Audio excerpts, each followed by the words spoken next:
Yep. Inside, I want to kill myself. We are on an 0-7 run over the last 2 days. After tonight was just complete bullshit. So that's how I'm going to start off this show. Horrible Sunday, 1-5. I don't even know what to tell you about that. I just don't want to do this anymore. I have never seen anything like this, man. With the slump continuing, 2 straight losses, not a good day at all. 0-4. I just have not had a good season, man. What can this slump that I'm on? The slump continues. I've reached a new peak, actually. I'm gonna burn my Bruins hat, man. I don't know what is going on with the Bruins. March 8th, is that what it is? I don't even know. It's March 9th, I think. Who even knows, man? I don't know what day it is anymore. I don't even know what day it is anymore, man. Back with you after the worst day that I could possibly have. Back with you, as I always am. Until I die, at least. 0-2 yesterday, and yesterday did not go well for me. 0-5. The worst month that I've ever had in my 18 years doing this. I don't know what to even tell you about this anymore. Broke the slump yesterday as the slump discontinues. The slump continues. Somebody fucking kill me, please. I don't even know what I should do at this point other than potentially end it all.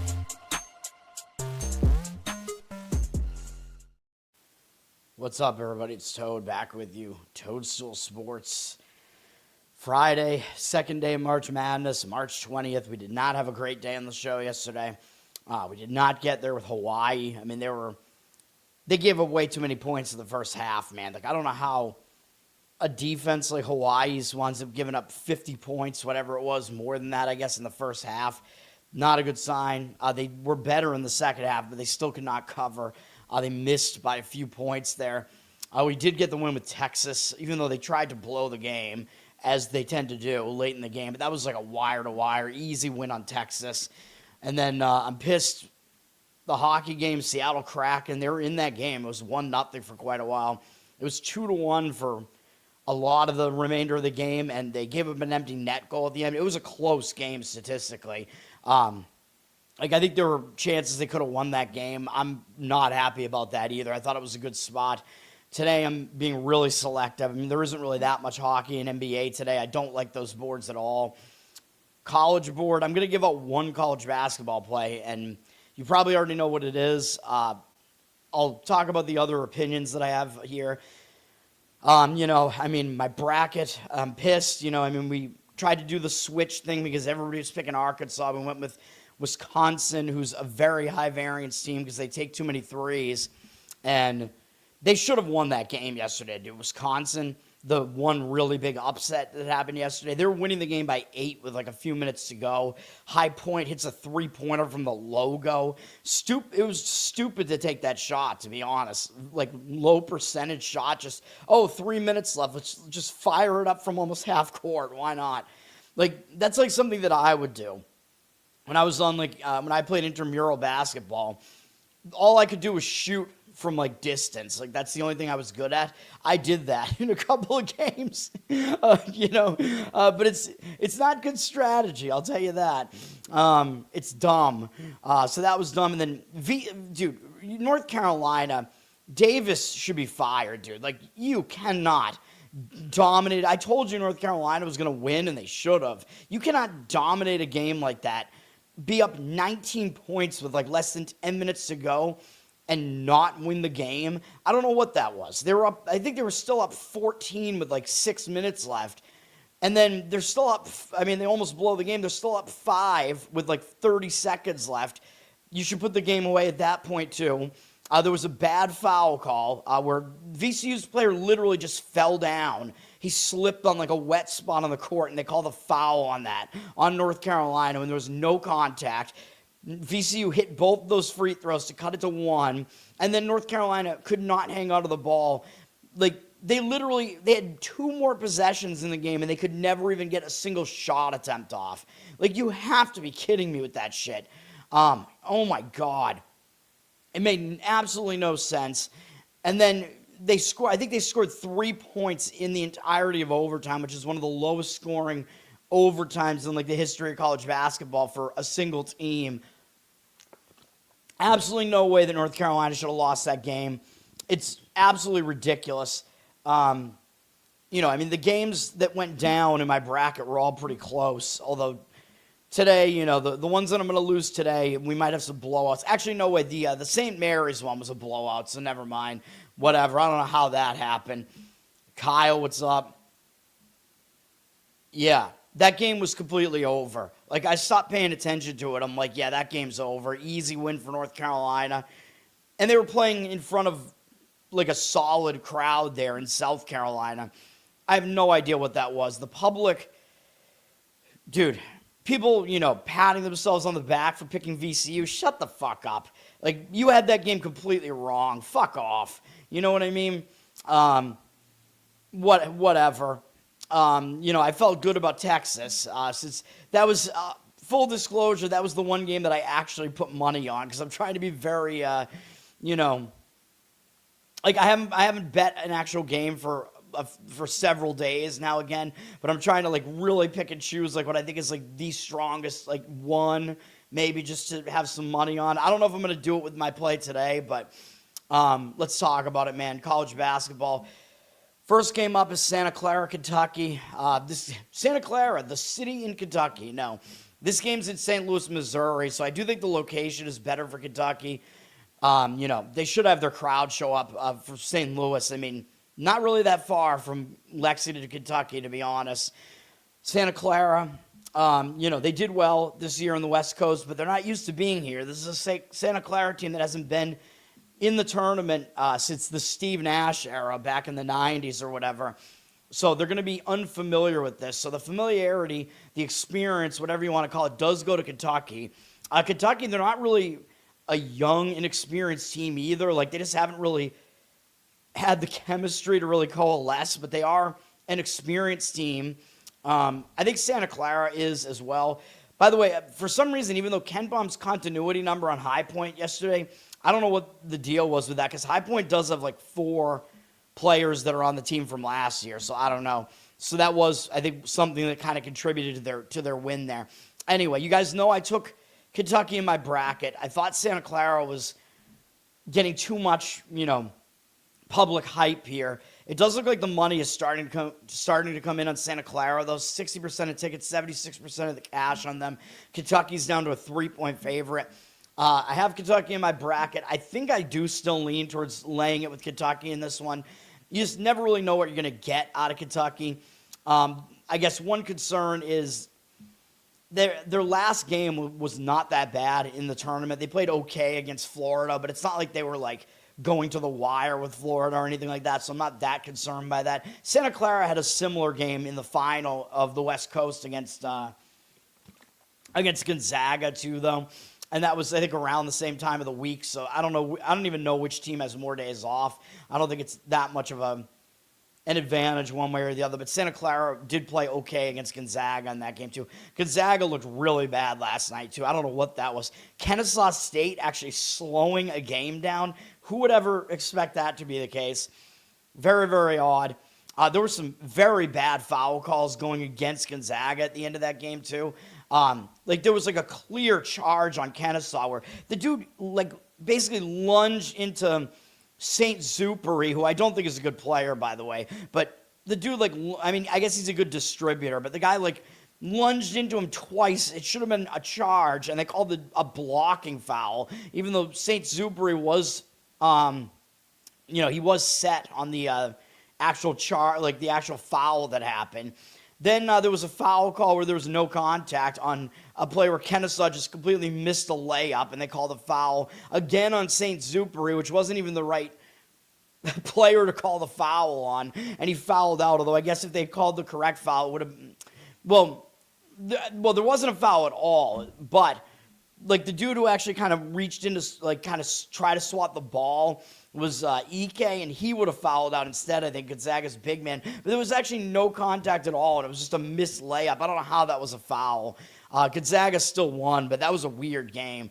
Anyway, Akron and Texas Tech. That Santa Clara and Kentucky game is a 10-7 matchup in the Midwest region. This is also Midwest region. 12 versus 5 matchup here. Akron, they seem like they're a pretty public side here, like a one of the like underdogs that the public kind of likes here because of the JT Toppin injury. Texas Tech has not looked the same. But, I kind of like good teams that go into the tournament on a bad note. And Texas Tech did. They got blown out, but it was, I think, by Iowa State or something. It might have been Arizona. Which team was it? It was one of those. It was Iowa State, but Iowa State's good, man.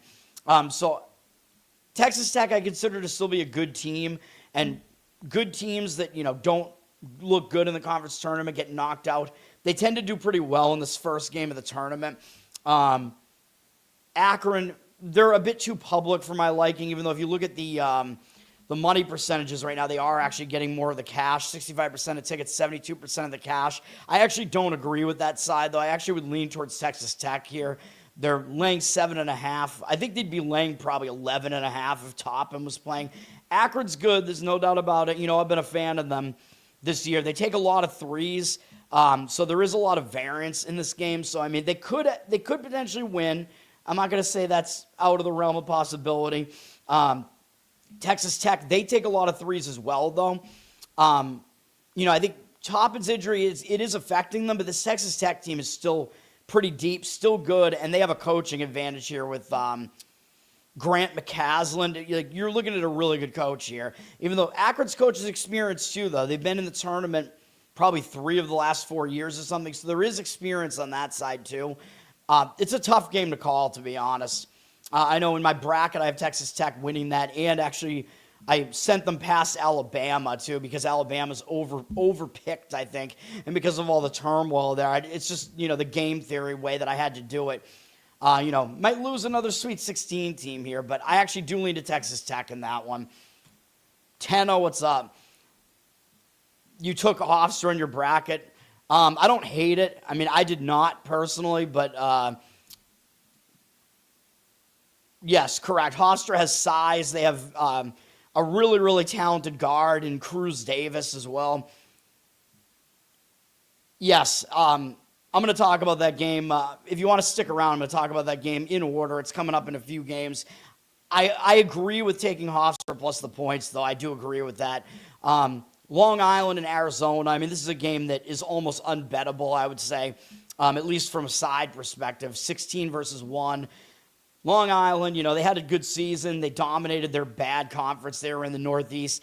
Arizona, we know they're a legit contender. They're not going to lose this game. It's in San Diego. The question is Arizona going to cover a massive number like this? It's really hard to say. They're a 31-point favorites, so Arizona and Michigan have been the biggest favorites out there. I know I didn't mention Duke. Duke had a horrible, horrible game yesterday, and I will say that that one seeds who have won the whole thing have never won their opening round game by less than 15 points or fewer than 15 points. That's not a good omen for Duke in that game. Siena, had the lead pretty deep into that game. Double-digit lead at halftime. Very, very crazy stuff in that game.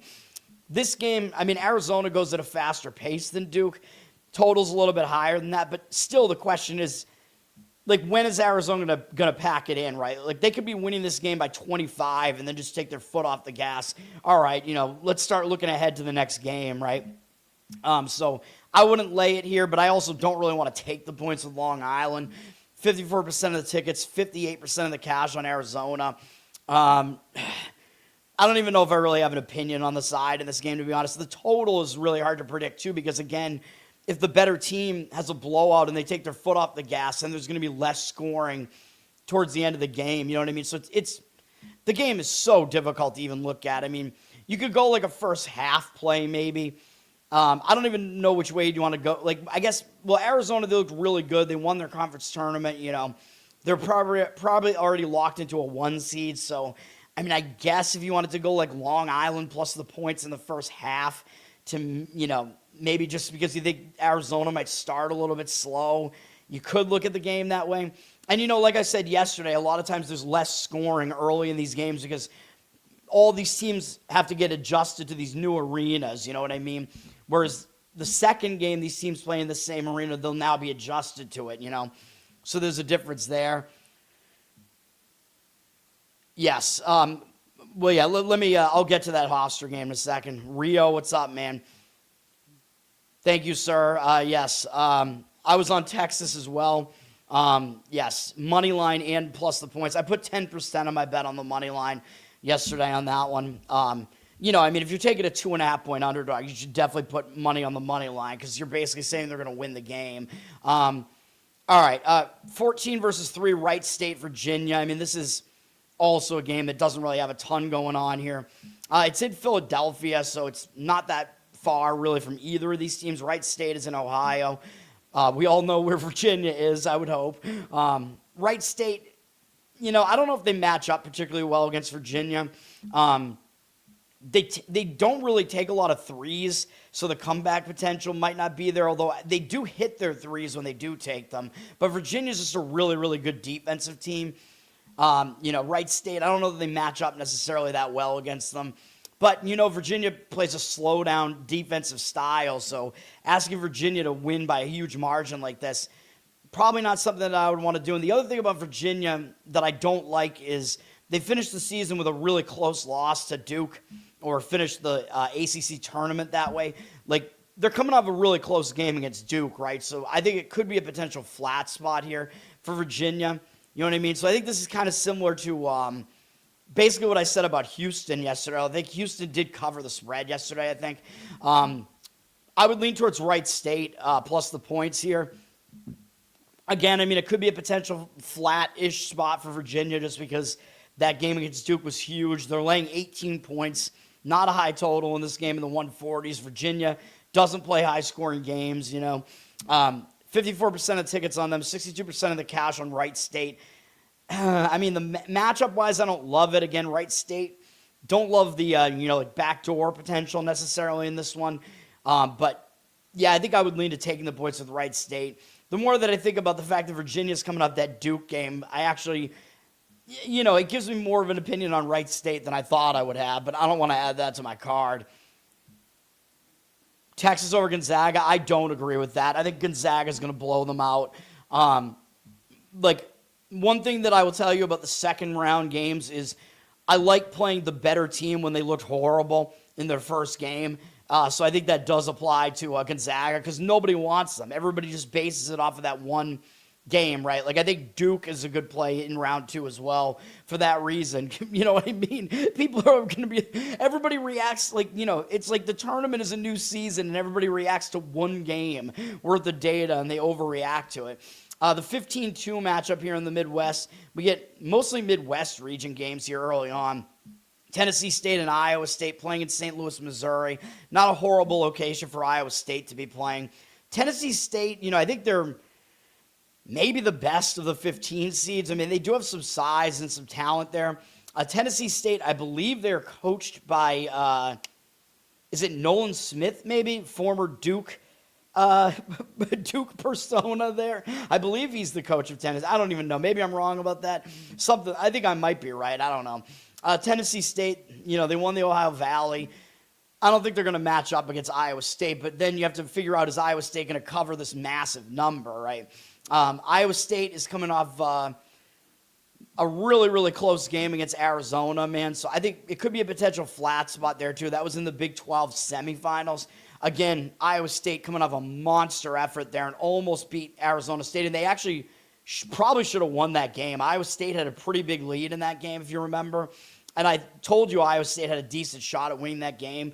So that being their last game, I would actually have a tendency to fade Iowa State here. I would lean towards Tennessee State plus the points in this one. Iowa State's a 25-point favorite. Now, it's a pretty low total in this one, too, in the 140s. 66% of tickets, only 59% of the cash on Iowa State. Yeah, I would lean towards taking the points. It's just, once you get into a situation where these games are in the 20s and it's almost like this one team can name the score, it scares me a little bit. But, yeah, I do kind of like, again, an angle is fading these teams that are coming off these huge effort games, whether they went on a run and won their conference and looked really good, or, they had this huge game where they almost beat this other really good team, So I think that's going to apply to a few teams today, and Iowa State is one of them. So I would fade them if I was going to take the spread in that one. All right, Hofstra, Alabama, the 13-4 matchup. This is in Tampa, Florida. So the location is actually better for Alabama for what that is worth. Hofstra is in New York. Of course, these teams are all coming in from their conference tournament settings, though. So you got like Santa Clara coming in from Las Vegas, Kentucky coming in from Nashville, though they might have gone home because it's close by. Akron was in Cleveland. Akron and Texas Tech are playing in Tampa as well, by the way. Texas Tech, their conference tournament was in Kansas City. Arizona's was also in Kansas City, but Long Island having to go all the way out to San Diego from playing in their home arena. Virginia, their conference tournament was in Charlotte, so that's not much of a travel spot there. Wright State coming in from, where's the Horizon? I think they're playing in Indianapolis, so that's not bad either. Just pointing it all out. And then Tennessee State was in, I don't even remember where the Ohio Valley tournament was, to be honest. I think it was in, I want to say it was it in, no, it wasn't in, it was in Evansville, Indiana, I think is where that one was. So they're not traveling that far either. And Iowa State was in Kansas City. Anyway, Alabama, they were in Nashville for the SEC tournament. Hofstra was in the Colonial. Where was their tournament? D.C.? I keep saying these tournaments are in D.C. This one I think actually was in D.C. Anyway, that's what the travel situation looks like for these teams. Hofstra, I think, does match up well against Alabama, as we had, some of Tenna in the chat. My mistake. I'm all over the place this morning, man. I was talking about how Hofstra does have size down low. That's true. They do. They have, again, Cruz Davis, one of the best players in college basketball, is one of their guards. He's awesome. And the other thing is they slow the game way down, and they're actually really balanced. They're not bad on offense or defense. They also defend really well against the three, and Alabama is heavily reliant on the three. So Hofstra does match up pretty well here. Like, when you have a fast-paced three-point shooting team like Alabama, that team's kryptonite is going to be like a team that slows it down, and they have enough talent that they can actually do that in the game. And I think that does apply to Hofstra. I think they could slow it down. I think they can defend against Alabama's threes here, keep themselves in the game. I agree with Hofstra plus the points here. Now, of course, we're getting fewer points now because of the Alabama shit that's going on here. Alabama's down to 11.5 here. 59% of the tickets, 82% of the cash on Hofstra. So the money is coming in on Hofstra. I agree with it. Now, Alabama, you have to try to figure out how are they going to respond to the Aiden Holloway arrest, because he's their second best player, basically. He's now not playing. He got kicked off the team because he got arrested for having a ton of marijuana, probably distributing it. Also, failure to affix a tax stamp and, possession of paraphernalia, whatever it was. Now, do I think that should get you arrested? No, but I also think this team has a discipline problem. We already know there was that shooting that happened a few years ago. Alabama, they got a discipline problem, man. So now the question is, how are they going to respond to this, right? Because I would say normally, like if your player gets injured, usually you rally, right? And you step it up and you play really well for that injured player. But if the player gets arrested, is it a distraction more so? Like I could see it going both ways. I could see the team rallying, being like, no, let's put this out of mind. Let's rally. Let's play. Or I could see it going, the other way and being like, just a total distraction. So I don't know which way it's going to go here. My other concern with actually putting Hofstra on my card here is that Alabama is coming off a bad loss in the SEC tournament. And like I said, good teams like Alabama, when they come off a bad loss in the conference tournament, they lost to Ole Miss. Was it Ole Miss or was it Oklahoma? I forget. One of those. I think it was Ole Miss. A lot of times they will bounce back once they get into the actual tournament. They'll use that as kind of like a reset button.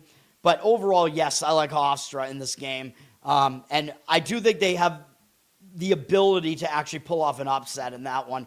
Like, again, I talked about these 12-5, 13-4 upsets. Like, I didn't think any of the 12-5s was really going to happen. I thought that the best likelihood of a 13-4 was probably this one. So take from that what you will. Though I also thought Troy might have an outside chance.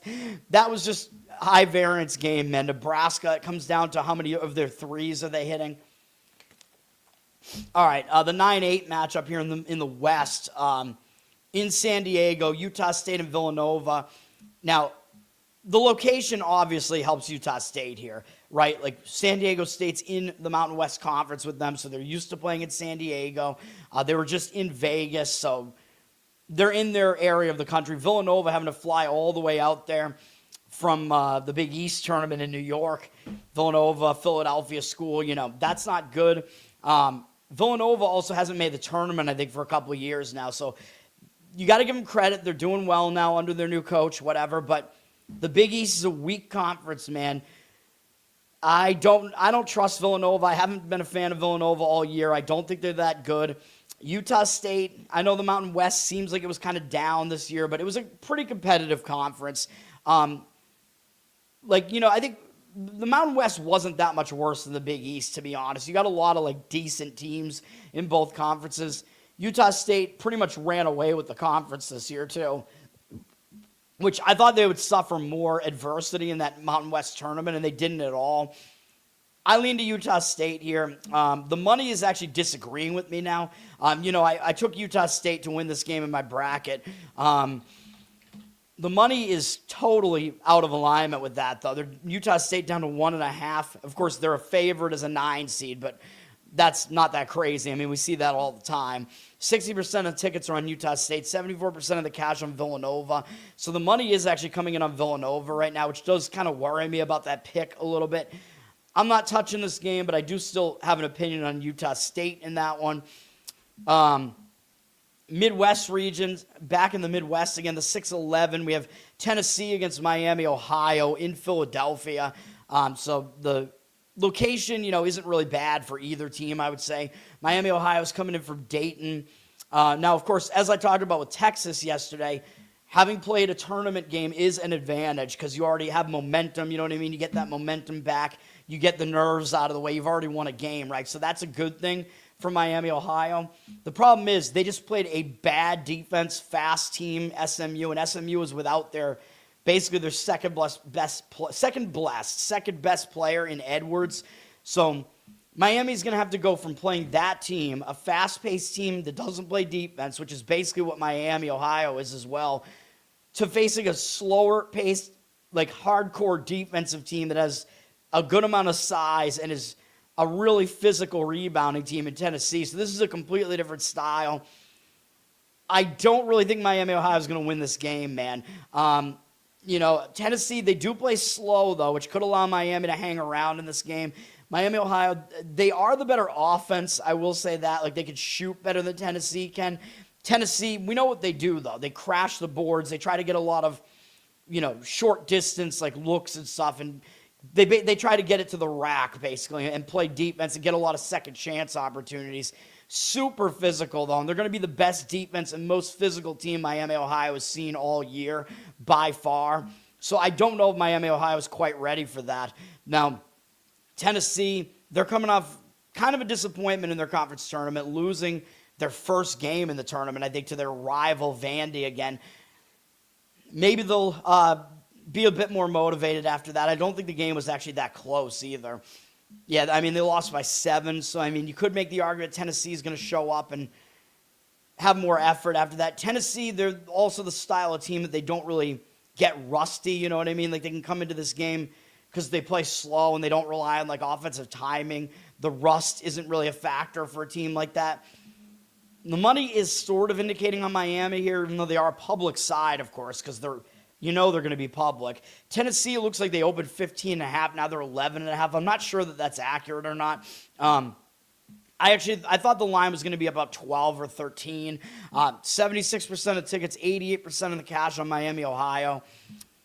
So Miami, Ohio is kind of a public underdog again.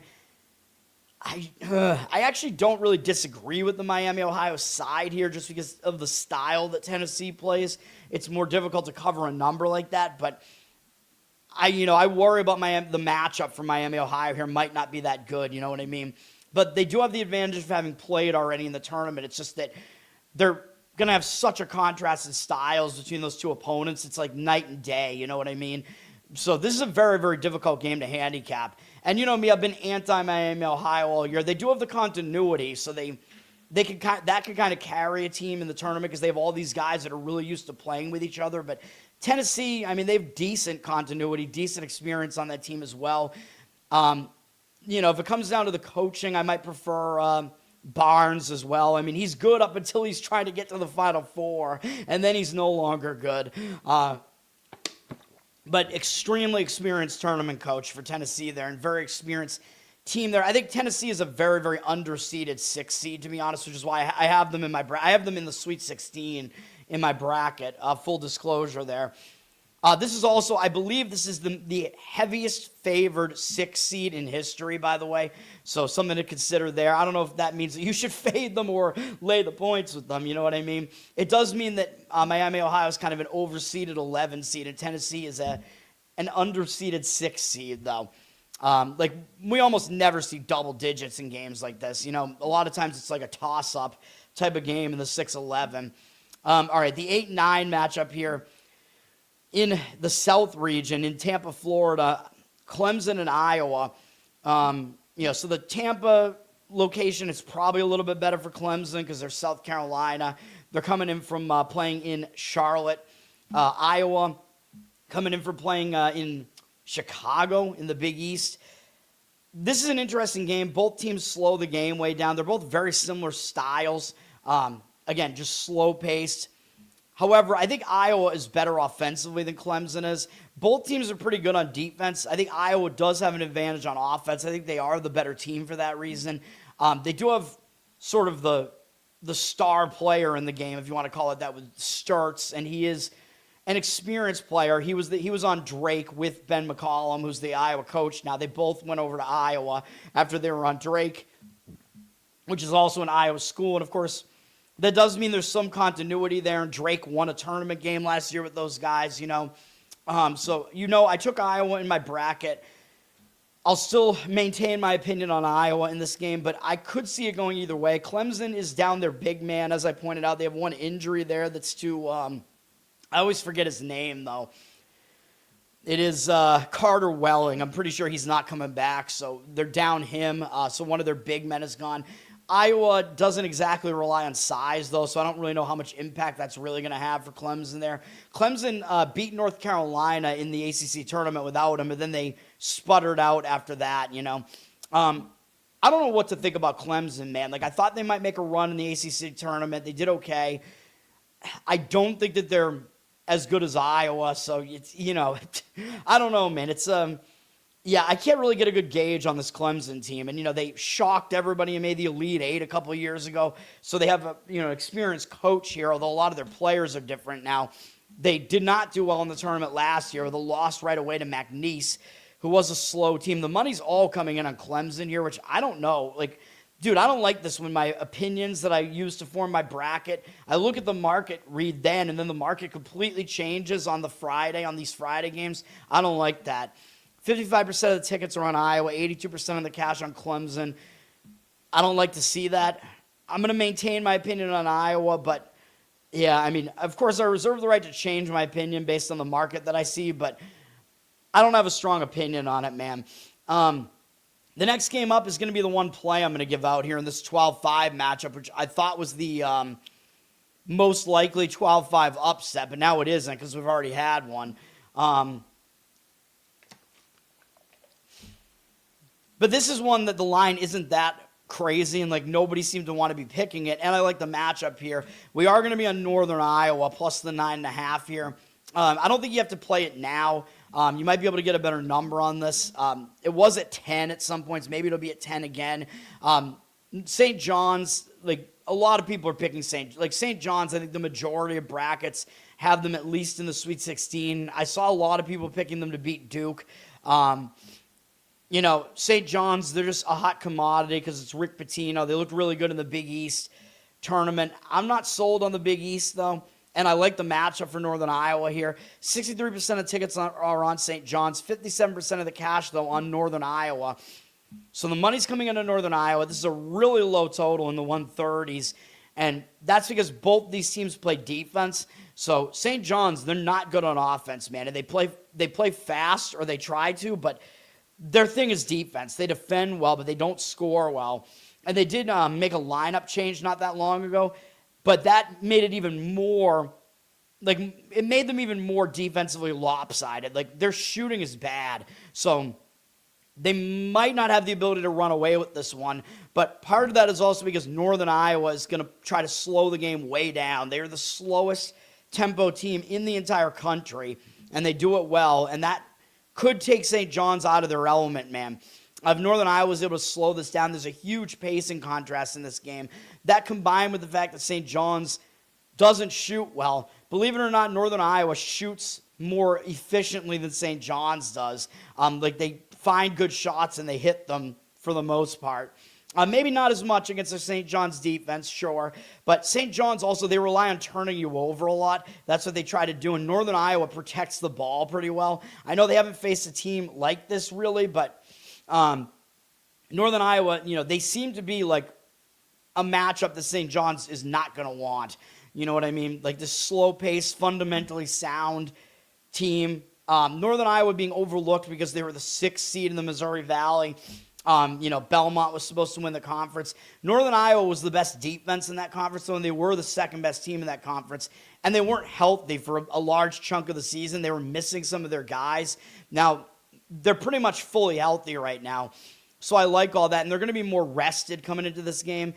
Both these teams having to fly out to San Diego. It's not really, I don't think that is an advantage to one team or the other. It might be more of a disadvantage for St. John's because they played more recently, and they played in New York. And I think there's a disadvantage because they won the Big East, and it wasn't necessary for them to do that. You know what I mean? Like, St. John's knew they were going to be like one of these middle seeds here anyway, so them winning the Big East and beating Connecticut and looking really good in doing so, I think it's just going to make them look better than they actually are. I'm not high on the Big East this year. I don't think they're that great. St. John's is good. I'm not going to deny that, but they seem really similar to last year. Like, yeah, they should probably be above a 5 seed, to be honest, but I think Northern Iowa shouldn't be a 12 seed either. They're probably, the way that their current roster is, I think they're probably more of about an 11. St. John's really should probably be about a 4, maybe a 3. I think they were overseeded last year as a 2, but they're a really similar team to that 2 seed. And you remember they got knocked out by Arkansas, although Arkansas was a fast-paced team. It was just that Arkansas's offense was better than St. John's. And I think St. John's took them lightly. St. John's is going to want to, try to redeem themselves from that, of course, because that was a bad tournament exit from them. But, again, this is a bad matchup draw for them. Northern Iowa does have more rest here.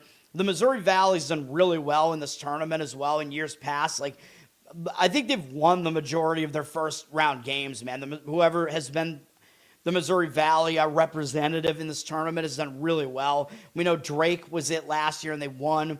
Drake almost beat Miami a couple of years back in the tournament, too, with a different Drake roster. But whatever it is, the Missouri Valley's done well. They're one of the better, mid-major conferences, if you want to call it that. So, yeah, I like Northern Iowa, man. And for a lot of the season, they were without, they have a guy, Tristan Smith, who I've mentioned, who doesn't have, any eye-popping stats or anything like that, but he's, their glue guy. He does, everything, you know what I mean? He's a really good, well-rounded player, and they're way better with him on the floor. So, yeah, I would look towards Northern Iowa. That's my one play of the day, actually, on Northern Iowa plus the points. You might be able to get 10 on this. In basketball, it's not really a key number, so it doesn't really matter as much, but those are my thoughts on that game. Keeping it going, we got UCF and UCLA in Philadelphia. So Mick Cronin probably complaining about that. But my guess is that UCLA did not go back to California after they played in the Big Ten tournament in Chicago. Why would you go back to California, right? You're in the middle of the country. You know you're going to the tournament. I would hang out in hopefully they did. I would hang out in Chicago and wait to see where I'm going, you know what I mean? Because Chicago's in the middle of the country. So either way you're going, okay, you're either going to go back to California or you're going to go somewhere closer to Chicago, you know what I mean? So hopefully they did that. UCF is going to be coming up from playing their conference tournament in Kansas City because they're in the Big 12, which is very weird. I don't know if they went back to Florida or not. I think UCF is a weak team, though, man. I really do. There's a reason why UCLA is the biggest 7-10 favorite that we have here. UCLA, they're better than what people think they are. Like, they had a lot of injuries throughout the course of the season. We got to see if those guys are all healthy right now. Bilodeau seems like he's banged up, but it looks like he is going to play in the tournament. But UCLA was missing Sky Clark for like 10 games, and they've been way better with him in the lineup. So with a full-strength UCLA, they're better than what their overall season numbers would suggest. UCF, I just think, is not that good. Like, they put together a decent resume this year. They almost still didn't make the tournament. I don't like UCF here. I really don't. I would lay the points with UCLA or leave it alone. UCLA, you know, they bowed out. They looked good in the Big Ten tournament. They bowed out against Purdue. The game wasn't really that close, so I'm not really worried about like a hangover for UCLA or anything like that. UCF, you know, I mean, they got killed in their conference tournament by Arizona, but you know, maybe they'll bounce back from that, but I just think that's more of an indicator that they just can't really hang. But UCLA, of course, they're not Arizona, but still, they're a better team than UCF is. UCLA is -5.5 now after they opened at 7, but it looks like the money is starting to kind of come in on the UCLA side. 61% of tickets, 66% of the cash on them. You know, I picked UCLA in my bracket, and I also told you that if you want to really have like a risky bracket, I think that, you know, risk that could pan out with a reward is taking UCLA fairly deep in the bracket. Like I told you, I think there is a possibility they could beat UConn in the second round. You know, obviously they beat Michigan State during the Big Ten tournament, so they could beat them again. If they matched up against them again, I think Michigan State would come up with something to beat them this time. But like, if you wanted to take UCLA to the Sweet 16 or even the Elite 8 in your bracket, I wouldn't say that that's a horrible idea. You know what I mean? For the way that I do my bracket, I think it's just too much risk to take. But if you're going to take any risk like in that region, I think it would be doing that, to be honest. But yes, I like UCLA to win that game. You know, I took them to win this game in my bracket, of course. And I considered pushing them past UConn as well. I didn't do it, but I considered it. All right, the 15-2 matchup in the West between Queens and Purdue. My man, Grant Leonard, Queens, he follows me. Shout out to him. The ugly sweater man, love that guy. Purdue, you know, I've been high on Purdue, man, for most of the season. I know they had a lot of home losses this year, but the good thing for them is they're not at home in this tournament, man, so maybe that'll be better for them. Purdue's a good team, man. They got a ton of experience. Like, as far as these, like, power conference teams, Purdue has, like, some of the most experience. Like, they brought most of their guys back from last year, and they also have size. In addition to that, they have extremely experienced guard play. I think they're going to be a tough out in this tournament, but that all being said, I don't know what their you know, mental state is going to be in this game, because they just looked really good in winning the Big Ten, and they beat Michigan. You know what I mean? So it does seem like the really typical letdown spot here for Purdue, so I would actually lean against them here, but I don't know that the matchup for Queens is really that good. Queens is all offense. They like to go fast. They like to score a ton. They don't play defense at all. Purdue is a very efficient scoring team, and they try to slow you way down. I think they will slow this game down. But, of course, a slow-paced team might not be able to cover a huge number like this. But Purdue, their scoring is so good, they should be able to score against a very weak defense like Queens. Queens, this is, you know, they'll be excited to be here. I mean, this is their first tournament appearance, and it's their last year as a school. They just joined Division I not that long ago. They're in the tournament, and now they're going to merge with Elon next year, it seems like. So Queens, they're located in North Carolina, for what it's worth. They played their conference tournament in, where the hell was it played? I don't even remember. I forget, man. I think it was in Florida, maybe. I think it was in Jacksonville. Then Purdue is coming in from Chicago, going to St. Louis. So the travel spot's better for Purdue. They're playing in their area of the country in St. Louis, so it's a good location for Purdue. But again, I would actually probably, if I was going to play the game, I would take the points with Queens, because I think Purdue is in that kind of letdown spot coming up, that huge win over Michigan. But, you know, I have Purdue making a run in this tournament in my bracket. I have them in the Elite 8. And I did tell you that I wouldn't hate you for putting them in the Final Four. So I think they're that dangerous of a team. This particular game, I wouldn't lay the points, though, like I said. You know, they might take Queens a little lightly, too. If you saw Clough, the Australian big man who looks like a Neanderthal on Purdue, he made some comment like he thought Queens was in Queens, New York. So that might, he's poking, the bear a little bit there. Maybe that'll make Queens be a little bit irritated by that and want to show up a little bit more there for that reason. It's something you shouldn't really do, but whatever. And then we'll see Queens, they got Buddy the Street Dog there, man. That's their team mascot is this like dog statue that Grant Leonard gives it to the street dog of the game every game. So like the most gritty player that they have during a particular game. You'd think that if they do something like that, they'd be like this gritty, hard-nosed defense team, but they're not. They're not. They just go high-octane offense. Anyway, 65% of tickets, 56% of the cash on Purdue, so the money is going against Purdue. They're a 25-point favorite. I would lean against them, like I said. The total is high, though, in the 160s, so higher total doesn't mean it's easier for a team to cover a spread like that as a favorite. But, yeah, I'm not going to get involved in the game, but those are my thoughts on it. TNT, 9:25 p.m. I mean, I don't usually shout out the TV games here for the tournament because they're all on the same networks they usually are until Disney takes it over and ruins everything. We're still on CBS, TBS, TNT, and True TV. By the way, Gus Johnson not calling any of these games is a tragedy, a travesty. Gus Johnson is amazing. He's the best college basketball commentator that I've heard. Him with Bill Raftery is the best team, dude. Because Raftery, he has that like gruff voice and, does like the does he? I think he does the play-by-play, right? And I think he is still doing it for some of the games. But Gus Johnson, actually, maybe Gus was the player. I don't know, but Gus Johnson would make all these insane comments. He's the one, from the parking lots, TJ Sorrentine, which I was actually at that game, by the way, in Worcester, Mass, way back in the day, Vermont, Syracuse. But yes, Lola, what's up? Thanks for hanging out. Oh, yeah, I'm slaying, baby. Let's go. We're going to get a win on Northern Iowa today. But anyway, yes, 16 versus 1 here. Prairie View A&M in Florida.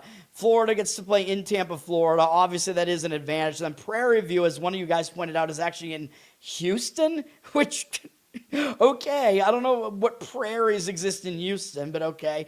It should be Bayou View. Prairie Bayou, A&M. Prairie View A&M, they're the worst team, KenPom rating-wise, in this entire tournament. They did win their play-in game against Lehigh. Lehigh is the second worst team in the whole tournament field. They're ass. Prairie View, obviously, I don't think that they stand a chance against Florida. Florida also is possibly going to be in an angry mood because they had a really bad game against Vandy, an early exit from the SEC tournament. Florida is obviously way better than that. So I'm going to be honest, I would probably lean towards laying it with Florida in this game. They're a 35.5-point favorite, which is the largest spread that you'll see in the entire tournament. Absolutely insane. That's part of it is because that's how bad Prairie View A&M is power rating wise. They're like barely in the top 300. 67% of tickets, 70% of the cash on Prairie View. I would lay it with Florida. I mean, the only problem is when you have these teams like this, they could pack it in early, you know what I mean? Because it's going to be like, you don't want to get anybody hurt. You're going to want to get in, get out, start looking towards the next game. But, Florida is just in such a different league than Prairie View. Like, their backups are better than Prairie View, you know what I mean? So even with their backups on the floor, they could still possibly extend the lead there. All right. Continuing with the night slate here, we have Cal Baptist and Kansas, and they actually have to play this game, a 4 versus 13, in San Diego, California. So the location is an advantage to Cal Baptist, who is coming in from, they played in Vegas in their conference tournament, so they're staying in the Pacific Coast. Kansas having to come in from Kansas City from the Big 12 tournament. Florida, by the way, going from Nashville to Florida, that's an easy transition there. And Prairie View played their conference tournament in Atlanta, Georgia, I think. So that's not a bad travel spot for them, to be honest, going down to Florida. Anyway, do I think Kansas is going to lose this game? No, I don't. And in fact, if you saw my bracket, I had them getting to the Sweet 16 because too many people are picking St. John's. So I'm just trying to, those 4-5s, I don't feel good about the 4-5s this year at all. A lot of times I'll feel better than I do this year. But it's like that switch where you want to like kind of go against the team that more people are picking because it's going to be a toss-up in a lot of cases. Now, in this game, Kansas, they're really hard to predict because you got Darren Peterson. He's an elite player. He's going to be one of the high NBA draft picks, but he's got to get his head on straight, man. It seems like Bill Self does not have this team under control. I mean, we know he's a really good coach, really experienced coach, but he seems to be losing control here, man. I mean, he couldn't control Hunter Dickinson. Kansas has had a lot of problems recently with these players just not being in the right headspace. Peterson just seems to not want to play some of the time, although Kansas did beat Arizona without him. So, you know, take from that what you want to, I guess. Cal Baptist, the one thing they do well is defense. You know, they're probably going to try to ugly this game up a little bit, play defense. That would kind of be my concern with laying the points with Kansas here. Like, I think Kansas is going to win this game, but and the money is coming in on them. They're up to a 14-point favorite. 60% of tickets, 83% of the cash on them. The total is low, though. It's in the 130s, and that's because both these teams are actually better on defense than offense. And Kansas doesn't play fast. Cal Baptist, I don't think, is going to want to play fast either. Now, matchup-wise, that means it's not that good for Cal Baptist, right? Because they're not getting to slow down a team that wants to go fast, right? They're playing a team that also pretty much does what they do. They just do it way better than they do. But if it's going to be a slow-paced, low-scoring game, laying a ton of points, I mean, it's not exactly what I want to do here. The money is coming in on Kansas. It wouldn't shock me if they covered this number, obviously. I kind of lean to Cal Baptist slightly in that one, plus the points, but that is a really weak opinion that I have there. Cal Baptist, by the way, congratulations to them. It's their first tournament appearance. They won because Utah Valley imploded at the end of that game, and Dominique Daniels, whatever his name is, Cal Baptist's best player there, hit some really, really clutch threes there, even though he had a really bad shooting game otherwise. So he might make some noise in that game depending on what happens. But Cal Baptist, it also means they're a very inexperienced team. And a lot of times, like with them and with Queens, you know, these teams that are in the tournament for the first time in program history, a lot of times they're like kind of a fish out of water, you know what I mean? And sometimes they don't do that well. Kansas might want to redeem themselves from last year's first-round exit, too, where last year Kansas was the lowest seed that I think they had ever been in the tournament with a 7 seed. And I thought they would beat Arkansas, and of course they didn't. So maybe they want to redeem themselves from that. 2-15 matchup in the East region with UConn and Furman here in Philadelphia. So it's a pretty good location for UConn. Their crowd is going to show up for it. They'll come down from the New York area for this, or New York, Connecticut area, whatever you want to call it. Take the Amtrak down, you know, even though it sucks, but whatever. Furman is a Carolina school there. I want to say South Carolina, whatever. Furman, I mean, people remember them because they pulled off an upset of Virginia not that long ago in the tournament. This is a different Furman team this year. Now, I will say that Furman is probably a little bit better than people think they are because they had a lot of injuries during the season, and they were more at full strength during their conference tournament, the SoCon. And I did tell you, I thought they had a decent chance to make a run through that tournament. They were able to win it. It was a weak conference this year, though that conference was weaker this year than it usually is. I don't think this Furman team is as good as that other one was a few years ago. You know, they're better than people think they are right now, though. And UConn is the weakest of the 2 seeds, by the way. And you know me, I'm not a fan of the Big East here. This is also UConn laying over 20 points here, and it's a low total in this game because we know what UConn does is they play slow, and they're better on defense than offense. So a team that profiles like that, you don't really want to lay points with them. Where are they at? They're up to 20.5 here, 68% of tickets, only 63% of the cash. So the money's indicating on Furman. It's a low total in the 130s. I would agree with taking the points with Furman here, but, you know, not really a strong opinion of mine here. Obviously, I don't think UConn will lose. Furman, yeah, and they're coming up from their conference tournament, I believe, was in, I want to say it was played somewhere in North Carolina. I forget exactly where it was played, but do with that information what you want. I think it was in Asheville, North Carolina. And then the latest game, way late at night, we actually get an interesting one, whereas last night's latest game was more interesting than you'd think, the Gonzaga one. But we have a 7-10 here between Missouri and Miami. Very, very weird game here where I'm not that high on either of these teams this year. Missouri, people thought they would be in the first four, including me. I thought they were going to be going to Dayton, and they got a 10 seed. And they're the team that I think is, being the most, well, not maybe the most, but they're one of those teams that's being disrespected coming into this tournament. And usually those teams do well in the first game where people are saying, oh, they shouldn't get a 10 seed. Like, what is this BS? You know what I mean? They should be in Dayton. And instead they get a 10 seed and they get to play in St. Louis, Missouri. What the hell is that? They get a location edge here. They just played in Tennessee in the SEC tournament, but whatever. They got knocked out by Kentucky. They did have a tough game against Kentucky. It was a close game, so they are coming off of that. That would worry me a little bit with Missouri here. Miami, I believe they got blown out in the ACC tournament against Virginia, I want to say, who we know is good. Miami, I don't think they're that good. Now, Miami, they have a first-year coach here, so they're inexperienced. Missouri has been to the tournament in recent years here. They did get knocked out by Drake in the first round last year, so Missouri might want to atone for that. So I think you're going to see a little bit more experience and motivation here on the Missouri side. So they definitely have some advantages here. I like Missouri in this game. I picked them in my bracket. We'll see what actually happens. I think overall they're not the better team here, but I think the spot does set up better for them. Miami is down to a 2-point favorite here. 53% of the tickets on them. 55% of the cash coming back in on the other side, though, on the Missouri side. So the money is indicating on Missouri. I agree with it. I actually almost put this on my card, man, because those teams that people are saying are overseeded and shouldn't be where they are here, you know what I mean? Like, they should be. Like, usually it's this team shouldn't be in the tournament at all. Like, if Auburn got in, I would really want to play them. That's not what they're saying about Missouri, but they're still saying Missouri should have been sent to Dayton, whatever. So they are getting disrespected. I think they're going to show up in this one and perform. So that's how I look at that game. That's it for the college basketball, man. Let's go to NHL. I think we have about 5 hockey games today. I don't like the board here in the NHL, but we'll talk about it. NHL Network, all these games are at night, but the NHL Network has Carolina and Toronto. Don't really think it's a great game here, but Carolina's a good team. They are coming off an overtime win against Pittsburgh.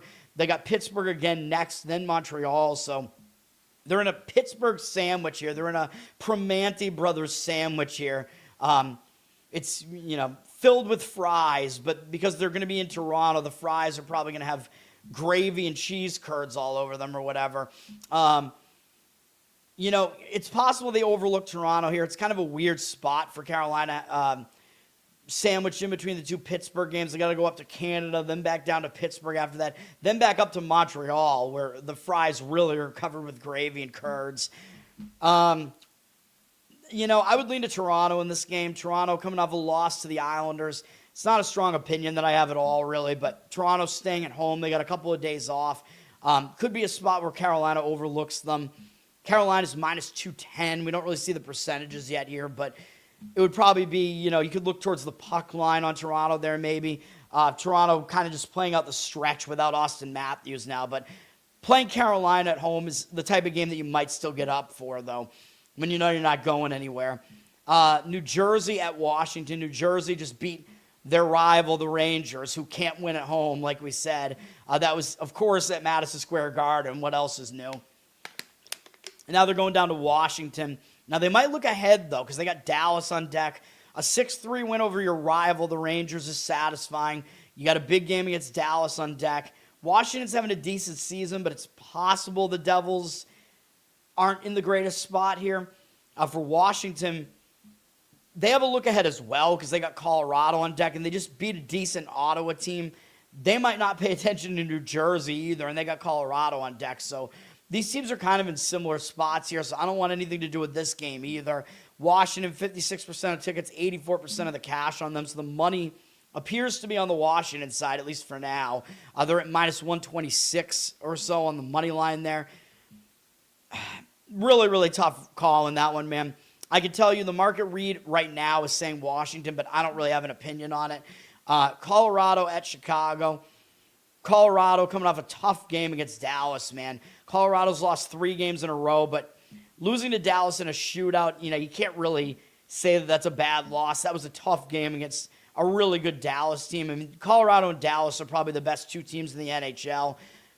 Coming off of that, they could be in a bit of a flat spot, hangover spot, whatever, even though they're, I thought they would bounce back from losing 7-2 to Pittsburgh, but Dallas is just a really tough opponent, man, and Dallas got the close win there.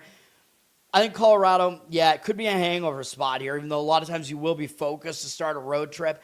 Coming off a game like that, don't love the spot. For Chicago, they did just beat Minnesota, though, so that was yesterday, too. So the spot for Chicago is not exactly great. Traveling back from Minnesota with no time off.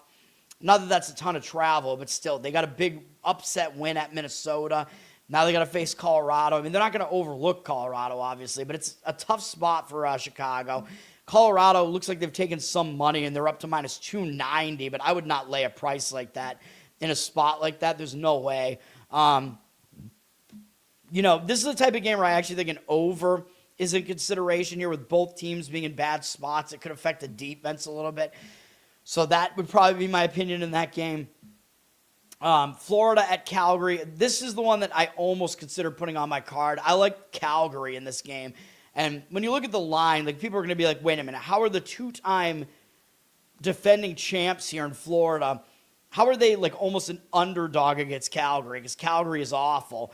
Yeah, well, the odds makers are telling you, even though Florida's the better team, it's not by that much, at least not in this spot. Calgary at minus 107. There's a big pros versus Joes market disparity here. It looks like Florida, 62% of the tickets, but 72% of the cash on the Flames.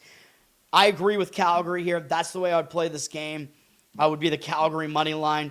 Florida is coming off a very satisfying shutout, 4-0 road win over Edmonton to get revenge, which, of course, Edmonton, they still want more revenge probably for losing to Florida in back-to-back Stanley Cup finals.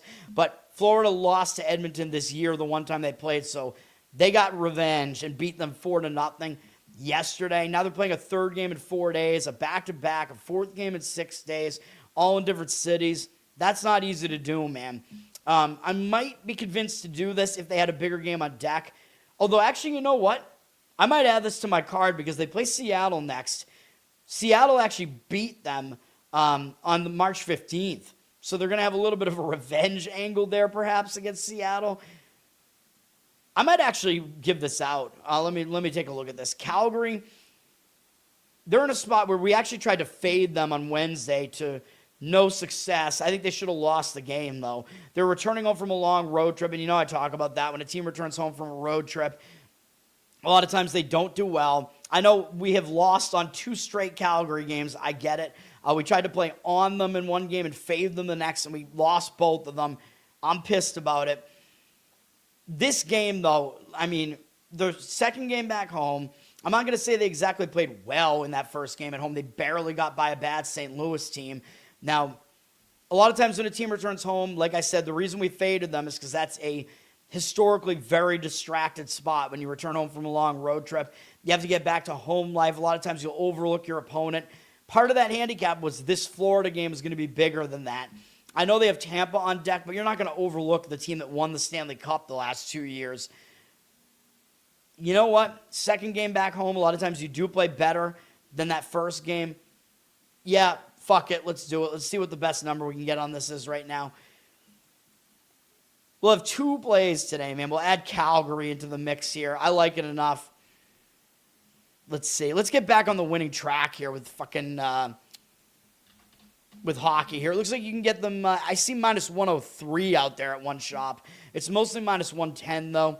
That's the place that starts with a B that is limiting me in Massachusetts. So that's great. Whoops! I almost ended the stream. That's not what I want to do. That would have sucked. Hold on. All right, we're gonna play Calgary on the money line, minus 103. Yes. All right. There we go there. You can find probably mostly about minus 110 out there. Obviously, I would still do it at that price as well. Anaheim at Utah is the last game here. Anaheim just lost to Philadelphia. That was the one win that we had, I think, the other night. They were returning home from a road trip, of course. It was a close game. Philadelphia beat them in overtime. I think Philadelphia won in overtime again last night, and I did like them again last night. Anaheim, you know what I say. When a team returns home from a road trip and they don't do well in that first game back, a lot of times they do better in the next game, but they're not at home here. They're going back out on the road to Utah. So maybe not as good because Anaheim is better at home than they are on the road. Utah, though, they're coming off a couple of real satisfying wins, and they're returning home from the road. They went to Dallas and then Vegas. Kind of a quick road trip, but still two really satisfying wins against two good teams, Dallas and Vegas. Combined 10-3 score there and shutting out Vegas on the road yesterday. So now, even though they had a couple of days off before yesterday, they're on a back-to-back. They're returning home. It's got to be Anaheim in this game for me, man. I mean, I would lean to Anaheim here, but the money is not agreeing with me. Utah is up to -130, and they have 59% of the cash on them with 56% of the tickets on Anaheim. I don't agree with that. I like Anaheim in that one, but not a strong enough opinion to put on my card. I don't like fading market reads that look like that either, although in the morning, sometimes I will if I think my opinion's strong enough, and then I just hope that the market kind of comes to me and settles in later in the day so that it at least shows that it agrees with me. All right, NBA. I think we have about 6 NBA games here. Not a fan of this NBA board tonight, man. The Knicks are at Brooklyn. I mean, come on. We have a couple of just ridiculous favorites here. The Knicks and the Celtics, in fact. The Knicks, who I think are the two best teams in the East, by the way. The Knicks are coming off stomping Indiana. I mean, I thought they would bounce back, or well, not bounce back, but be focused because they didn't play well against Indiana the previous time. Now they've had a couple of days off. It could disrupt their momentum a little bit. They're going to Brooklyn. Of course, they're staying in New York City for this, but they could definitely overlook Brooklyn, although their next game is only against Washington, so it's not really that bad of a spot. But Brooklyn, I mean, I know it looks like they pretty much packed it in, but there are certain games where I think you will get effort out of them. You have to try to figure out when those games will be. I think this could be one of them because New York, I mean, the Knicks are their rival, man, in New York City. So, do you really overlook them when they're coming into your house? I don't really think so. The money's coming in on the Knicks, though. They're 17.5-point favorite, 67% of cash on the Knicks with 57% of tickets on the Nets. I don't buy that. Where are those tickets coming from? What public bettors are on the Nets? I don't buy that. I would lean towards taking the points in that one. I don't want to do it, obviously, but that's what I would do if I was going to play the game. The total is really low, too. I mean, the Knicks, they're somewhat more of a defensive team. A lot of times they don't have high-scoring totals, so that's something to consider there as well. It's less likely for them to cover a spread like that with the lower the total is. Golden State is at Detroit. I forgot to mention last night, Detroit, I don't think I mentioned it. They've lost Cade Cunningham, and I don't know how long he's going to be out, man. That is a huge blow to Detroit, who is looking like they're probably going to be the 1 seed in the East. Now they're going to be without their star player for who knows how long. I didn't think Detroit was going to win the East anyway, but that is pretty brutal. They're on a back-to-back here now. Their previous game, I think, was their first game without Cunningham, and they beat Washington anyway. Without him in a zigzag spot. They beat them by even more the second time. Although they actually didn't cover the first game. Washington, I mean, looking like they're packing it in. Washington can't trust them at all, man. So Detroit won that game without Cunningham by more than 20 points. Now they're on a back-to-back, though. They're traveling back home from Washington. They've been on the road since Sunday, so it's a little bit of a return home spot here. Possible they get a little bit distracted here. Second game, I think, without Cunningham. Might be the third. I'm not sure. Yeah, it's possible it's the third. I don't know. So maybe I did mention it back in that other game. I don't know. But that injury is going to have an effect at some point, man, because he is their best player. Was, I believe, an MVP candidate, I want to say. Not going to win it. I mean, I think SGA is a massive favorite to be the MVP, but, I think he was one of the, top 5 or 6 MVP, I don't know what you want to call it, MVP contenders. Anyway, it's possible they overlooked this Golden State team a little bit because they're returning home. It's on a back-to-back. It's a little bit of, it's an injured Golden State team. Detroit's got the Lakers on deck. That's probably a bigger game. So, yeah, I'll probably lean to Golden State in this one, man. Let's see here. Detroit's pretty public, and they're only laying 5 points. It looks pretty easy to lay the 5. Even if you know Cunningham's out, 84% of tickets, 89% of the cash on the Pistons. I'd lean towards taking the points there. Atlanta at Houston is on NBA TV. Atlanta coming into this game, they beat Dallas pretty easily to continue their win streak. I still think this win streak is a bit fraudulent. They've won, I believe, 11 games in a row now, but not as impressive when you see who the opponents are during that win streak. It's not that great. Now they're going to Houston. I mean, it is a big game, though, so they should still get up for this game. Houston is not really in a good spot here because they're coming up those 2 tough games against the Lakers, and I'm pretty shocked they lost both of them, and we took a loss in the second one. Not a fan of that. Don't like that, especially because I also don't like the Lakers. I think the spot is more difficult for Houston. I actually would lean to taking the points with Atlanta here. 65% of tickets, 76% of the cash on the Rockets.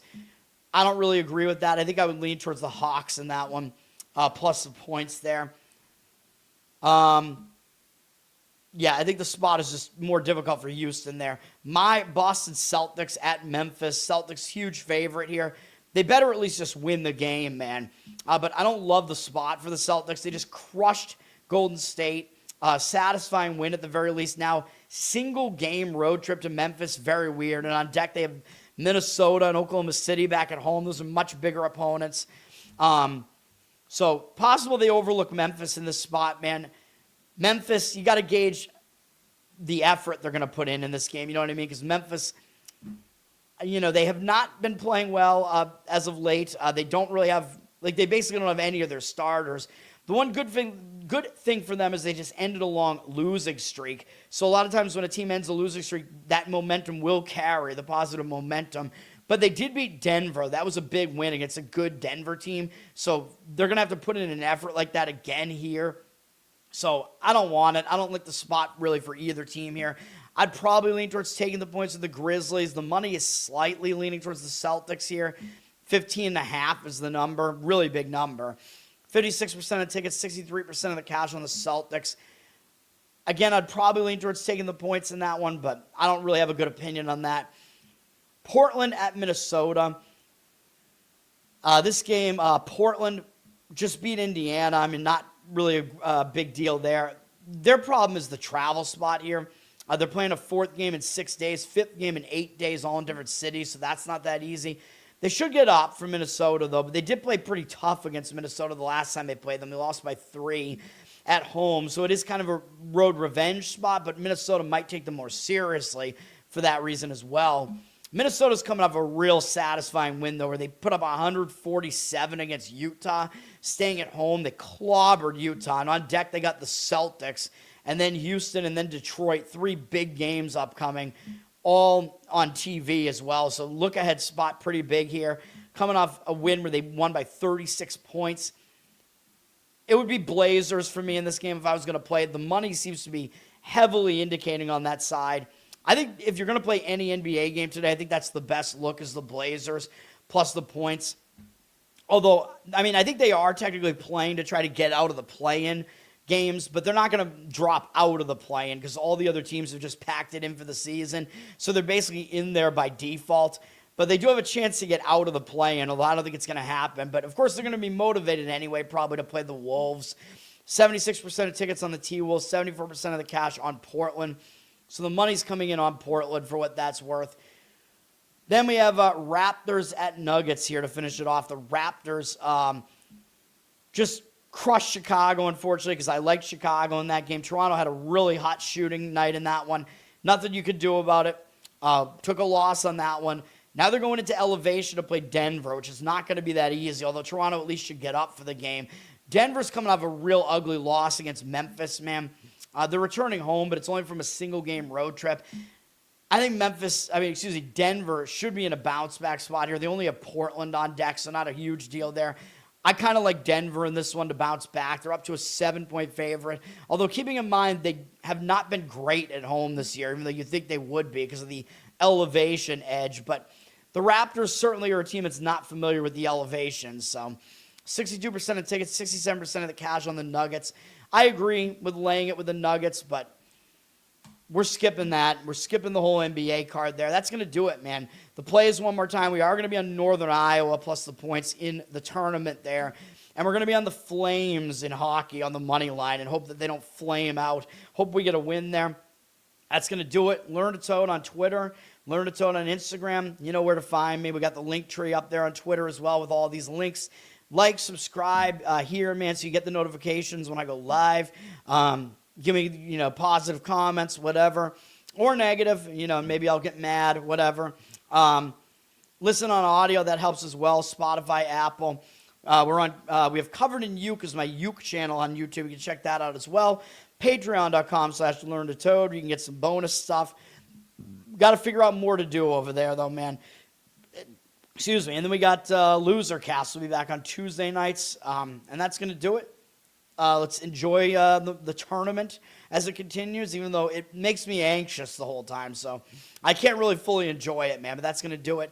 I was going to say to rub salt in the wound. They're showing it right now. They're just showing the Siena Duke game, though. That's going to do it. Peace, guys.